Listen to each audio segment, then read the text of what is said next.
Merci de l'attention accordée, amis internautes. Bonjour partout, hein. Vous avez eu l'occasion de nous suivre sur EHP Média. Eh bien, c'est déjà votre nouveau numéro, hein, de votre émission préférée. Micro libre, toujours avec moi, Jemima Ibele, gros bébé de la presse congolaise, la giga de la presse congolaise, la femme riche, appelez-moi aussi la Botifa. Alors, je suis ici dans ce plateau, hein, alors avec Marco Mopandisango.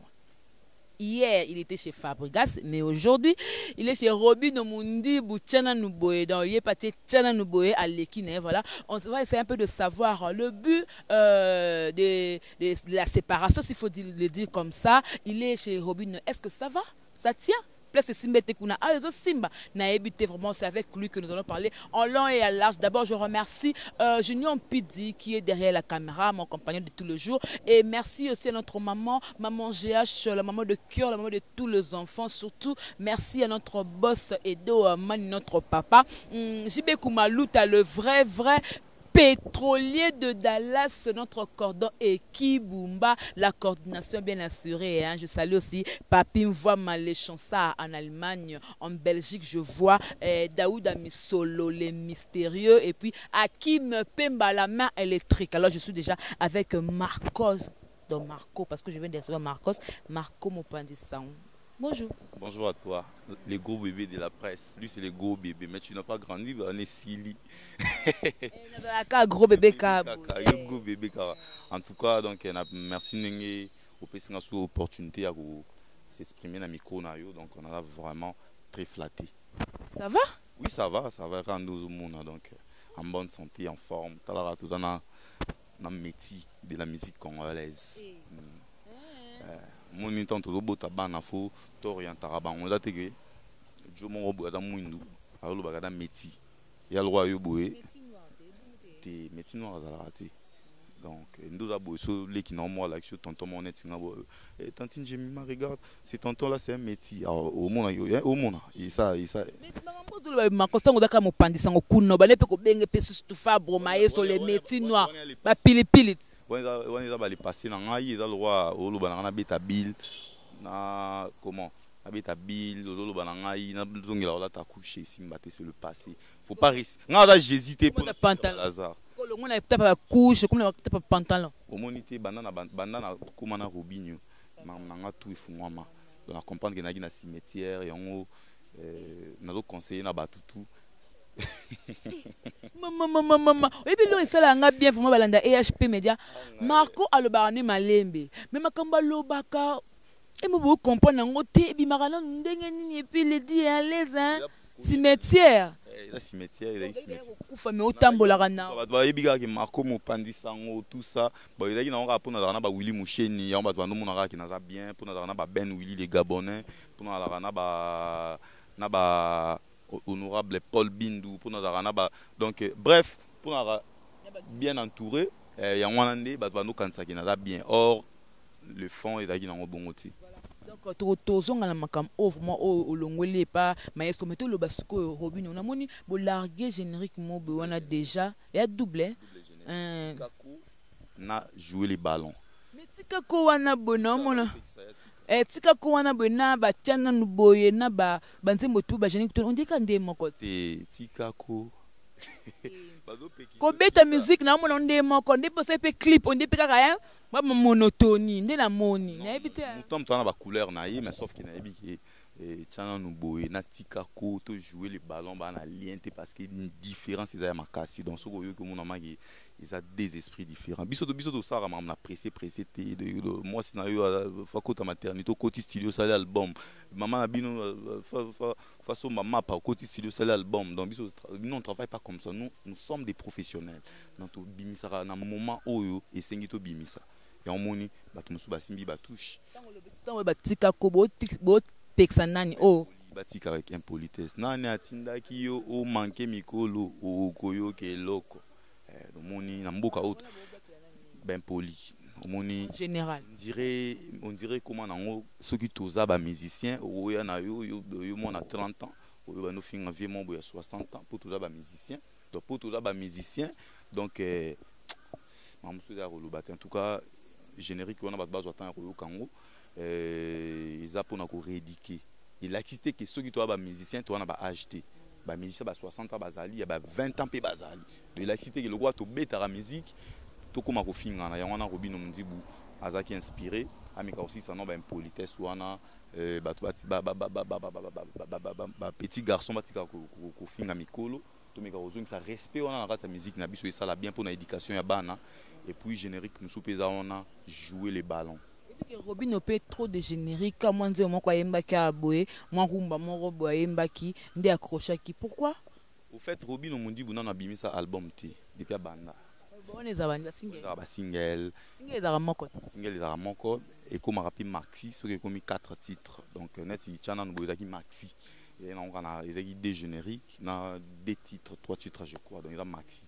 Et mais tout rondé Robin on dit Missiko Abimsa album à le 14 février on a passé même date donc le 14 février comment on le 14 tout super on a c'est on a payé le 14 mais il y a tout pays qui ça tika ba tout Abimsa générique ba on ba pasteur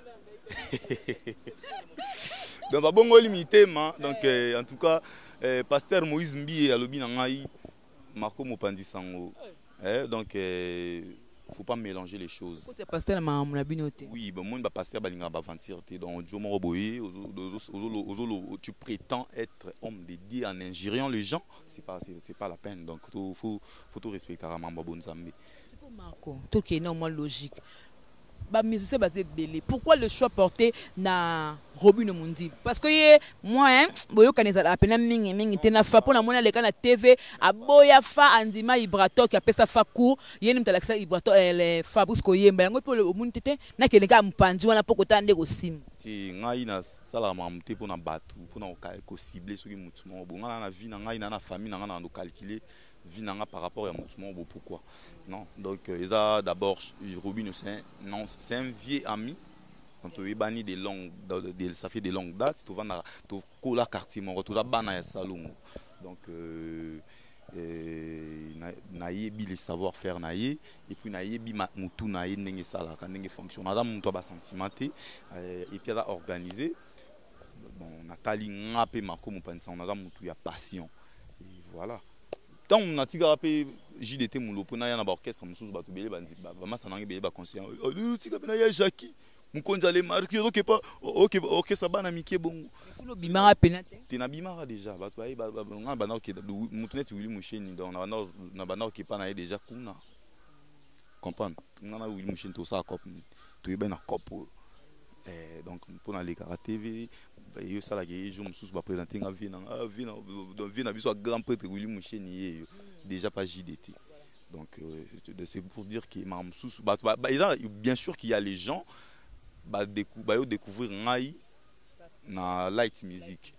mais déjà nazala déjà na eba ida mambo qui porte parole avant on a da formé coach pas JDT Moulopo donc rien à dire donc il y a moni lelo donc moi qu'est-ce que ça comment on zani pour ne pas faire la dans chiffre chiffre kobeta masolo batu mususu te donc tant joyeux de l'histoire ezara le passé le présent et le futur faut me passer pesara ba comprendre que notre on a Marco Oyo il y a light music à comment siko na chiffre 9 ce qu'on a au changer combo ou bien ozara Marco Mopanzi parce que ngai nde Mopanzi sango ya solo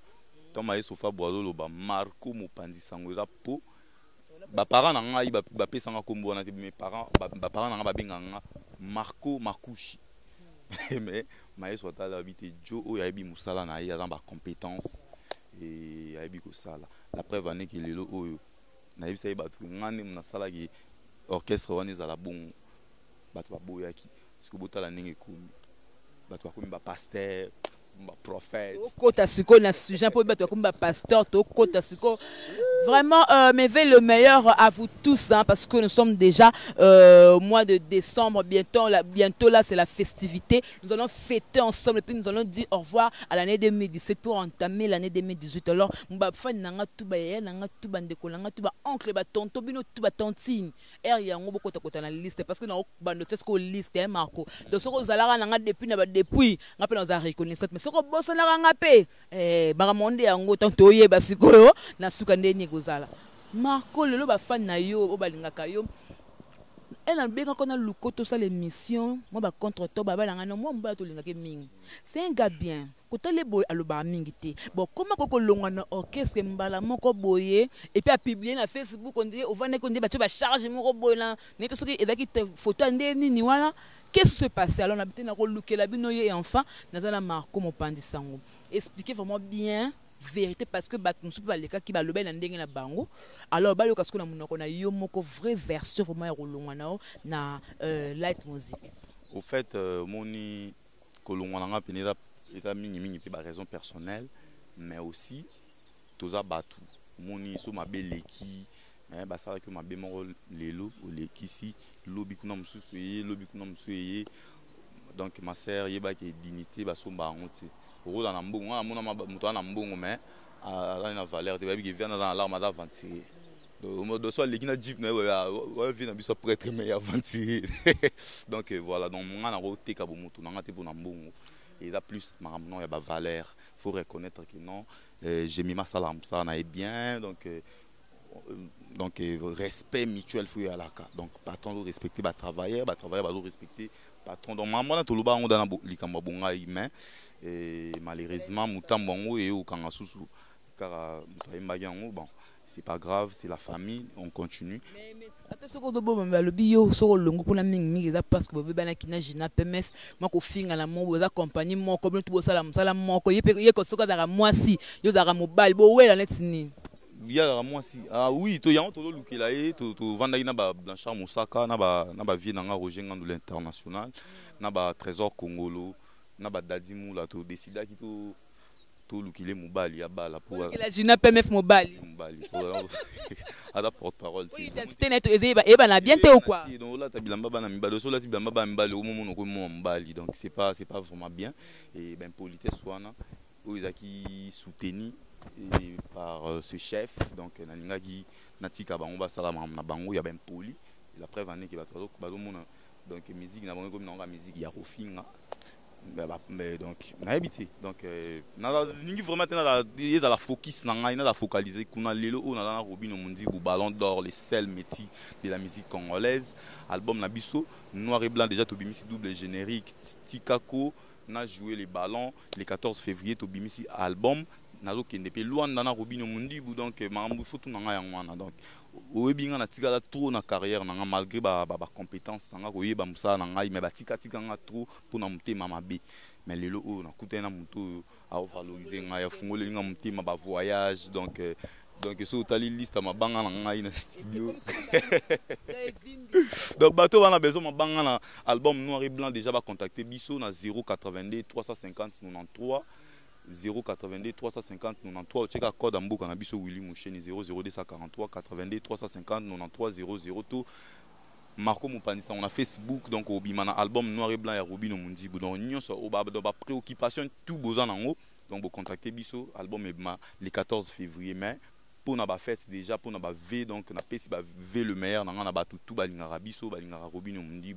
balingara chiffre 9 déjà double générique eza wana bato ba yo kan le monde en question maman na vie de Marco parce que au moni na vie kolingara te kaka au regretter donc faut pas au lingara regretter maram mingi comprendre faut lingara au prévenir déjà maram sous non moni ngana na jemima poto za la bien faut na solara ne boye faut na respecter faut na sala bo babilo wana tout et ça là et garantit ça ka ba relation mais soki ou exposant ou yo le monde ya na ça na bonga na danger bani ba tika o pe o monde ma Michael Jackson te na profiter pe na pesa ba grand prêtre mboka o ba bundela la musique a congolaise ba fali poupa hein du Cap la merveille auto doit des trophées héritier otana be meilleure chanson de l'année BM yangwana mam todo luka yangwana fait rigole la saline. On dit maintenant dans l'album qu'est-ce que j'avais dit moi ouais il y a des belles chansons dans qu'est-ce que j'avais dit félicitations Naïe donc voilà tout a besoin de ça la bon et puis voilà donc Nathalie qui donc il se comporte mal il travaille comme de petits enfants donc et comme il aura tout sangani pour tout ça la ramara sous hors mise moi buzoba mon qui na continuer ko travailler na bato bongoté et j'ai décidé natika bato na marché na désordre na bango et puis on a la place où on a donc on a payé ma bien et donc voilà on a payé ma bien pour la monnaie santé moi les bundi payer na zaki nanga da boy malgré ba combat mais na solar na ba net ba Cercas Adams yeso bo solina ya tindela ba $1000 non na mboko malgré ba crise au vent na maboy dibi ba le roi ba kitata de bundes le problème boy moi 400 balles da ba na nego vie na vivre nanga déjà pour na ba sentir nanga pour na ba vie nanga ba Willy Moucheni pour na ba vie nanga Adrien Mukia diliko fiambongo donc ba tona déjà ba tchanga da poids na vivre nanga déjà pas mal. Bato bande ko soutenir. Lelo lisusu, bato bande ko soutenir nga bande ko soutenir nga pour na musala na ngai. Bande pe ka pa Robino. Nga susu lelo o la preuve bande ko kuta ba vie nga ba Adrien Mukia di okuta ba vie nga ba Cercas Adams tozana bango ba kitata de Bundes ba tonto tia muna palace ba Bodrize nga ba Yannick Ilando Jésus de Brésil tozana bango ba Ben Willy les Gabonais les plus dangereux tozana bango donc il a expliqué on a perdu dans les logos sauf que dans éviter sauf qu'il a perdu Bouzoba comme vraiment na souka ya émission mais c'est souka bilan banda année banda qui na ndito comme na souka papa musala na bilan zani positif ou alors zani négatif lelo to na studio na Robino Munzibu donc album na biso ya liboso moi na liboso na na bon moment un moment makambo bandi nga na ye donc pour dire que makoda mutu mo bo mona bilaki sika na niati pe sameli ngai donc Diana Mole la canadienne a eu mambo na PC ba gros bisous meilleur à toi ma chérie bijou Embi depuis Bruxelles il y a aussi ma sœur Priska Embi elle c'est ma chérie mon chou mon amie ma sœur elle est tout voilà moi ça Marco madame c'est depuis na ki bato bala na ba famille donc c'est bon mobile moi si ya Pichunkumu Patrick Pichunkumu en tout cas donc ceux qui ceux bato bala na ba famille donc on a biso que na ba serre mon on ba bijou Embi on a so moni boy dégâts bato le roi ba Bobo Embi ba Priska Embi les longues jambes donc il y a la belle femme la Belgique on a ebi qui voilà donc et bilan il est très positif on a vraiment bilan il est très positif et dans ma mususu o na kanagati na rozo on a vu na ngai mais na zo on pour na musala o raison pour laquelle na ngara sérieux na zo ba mapangu pour na musala o ndo za bongo pour za pe papa le pangu ba locataire ba futa pa na fin du mois ils en bon il faut tout le tonga donc avec le temps donc voilà déjà na sala pe ke batu musupe ba bakisa le pangu mongo na vie na e pour na marco mpanison malgré ba ingratitude mutema mabe so na daki mutema mabe donc na ngana sa bongo te na ko pe ko lobande ni tata yo gelé no palio na so ba bibwaki yo après ngai na toyo sala masolo mais na donc na za garçon mon na ouvert na solara bien et malgré ça si ko ba congolais tout tikana nous sommes toda gentil bon on a le droit à yuma donc on mona ki mbama on a porté face B na sali o na sali lelo tant na ki IP na bendi pe ma nyonso donc au monde kuna balali bon tant to zala ki na ba ibra to contre maître que j'ai sali ils ont surtout bimisi bo faut sentir surtout j'ai tenga me vandi surtout chebo ivandi mais tant tala lelo mbo bangi bakisi yo Neymar Santé no batino balongo bo bangi balia bino ne baleki Jonathan comme papa personnel makisi te ngai na mwana nzambe ngana na kisi oyo leki bakisi tout na mwana nzambe moni biso ba orphelin nzambe ya lingara te muta lelisa biso comprendre donc sodo lelisa ba orphelin tu as affaire avec Dieu donc ngai za mamba kisi te za mabe eleka ki trop il y a les gens il y a les gens hypocrites au monde na TV ado pesa face au roi même au tchai kuna bazo finga fali pupa mukolo na musika au tchai au monde ba finga verambo mais quand ayi wana oya bo non le roi moi malam ba mambo na fosila on monde to pekisa tika. Voilà, merci Marco parce que au possible cette interview oh là pour comprendre hein la raison ça bien personnel moi vraiment le bango t'es pas soit bien personnel mais oh ya lobby déjà pour comprendre déjà alors to commis vraiment la souka to go vendre té tout vendre ça tout ils a ba vie na biso ils a ba carrière na biso tout exposer ba vie na biso moi na ya mobile Israël les rochers place à Ali na PC Mbote joyeux Noël déjà de la part de papa. Donc Ryan, Priscilla, Priscilla, ya mukolo ya donc neve nanga Richie ya la mundele donc ser nanga botana mundele bébé Richie d'autant ba la mona tonton na TV après si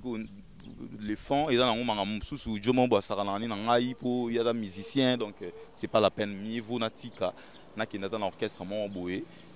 ba ibanate oliagata soki nini oh nini mais matia rouge kaka batie suka na scopa Robino Mundi bu ballon d'or ayebani koleka fa orchestre ne bani koleka ya fa bukas ba générique que bimba ba jijara ba artiste na ba œuvre bimi ba juger na rumba pe Robino a forcé à sa makasi pas comme à niveau ya fa la ba rumba ba pesa biso pe na temps ba mona na ba rumba to saleli bango ba nzembo ya Lines nzembo Ben Willy les Gabonais box suka na nzembo choisi matata suka na nzembo donc ba nzembo za ebele ya kitoko donc ba pesa biso vraiment chance ba comprendre et puis tout na lingi ba plus attaché na ba rumba parce que mambo générique to ko ba sur le côté to longa da côté wana ce programme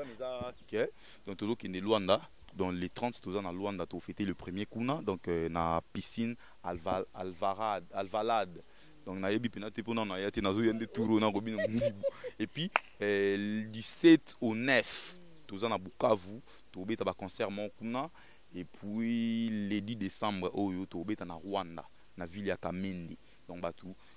bandeko ya Rwanda toujours ya toujours Afrique toujours tombola la musique à Congo libanda ya mboka et puis tant to uta kuna to Rwanda et to Angola Luanda mais ba programme sous pe ya mikili ya poto pezali dès que tu as précision en oya na micro na pour communiquer ba to biso ya to ya te lobby après ça amitié puis biso to ba to te to premier na trace mais to beta nulle part. Voilà donc quelques dédicaces on a évité quelques dédicaces puis numéro na yo ba dédicace na pesi ba meilleur venanga déjà ba bonne année bandi na Joao Ndombe les bibliothèques internationales to ya Angola wana boss Adolphe Moutebachila Mouina Tozoya donc Marambozé Belé donc album na Minezoya numéro nangeza 082 350 93 00 082 350 93 00 tout baza décider ba mona les savoir-faire ya artiste na bango Robino Mundi. Merci. Voilà, nous sommes déjà arrivés à la fin de cette émission. Alors, je remercie d'abord Junior Pidi qui était derrière la caméra, toute l'équipe technique de EHP Media, notre cordon équipe Bumba, la coordination bien assurée, maman GH, la maman de cœur, la maman de tous les enfants, notre boss Edo Amani. Mais le meilleur à vous tous hein, qui aiment bien donc Jemima Ibé, le gros bébé de la presse congolaise, l'âge de la presse congolaise, JB Koumalouta, le vrai pétrolier de Dallas déjà ango babonane ango JB Koumalouta et HP Mumato CP en abisso parce que JB Koumalouta za to CP là parce que papi me voit mal les chansons en Allemagne Azali Daouda Misolo le mystère na Belgique Azali donc Akim Pemba la mère les tribabi babi ba peki sabino botika ceux qui ont moni muto dem poli même na presse c'est tika do peki so tika netiye ba peki so tika. Voilà donc c'est déjà la fin. Nous allons nous retrouver prochainement toujours avec moi. Hein. Donc la vôtre donc Tunabino Bolinga Ming Ming Jemima Ibe la Giga de la presse congolaise. Si Dieu ne revient pas.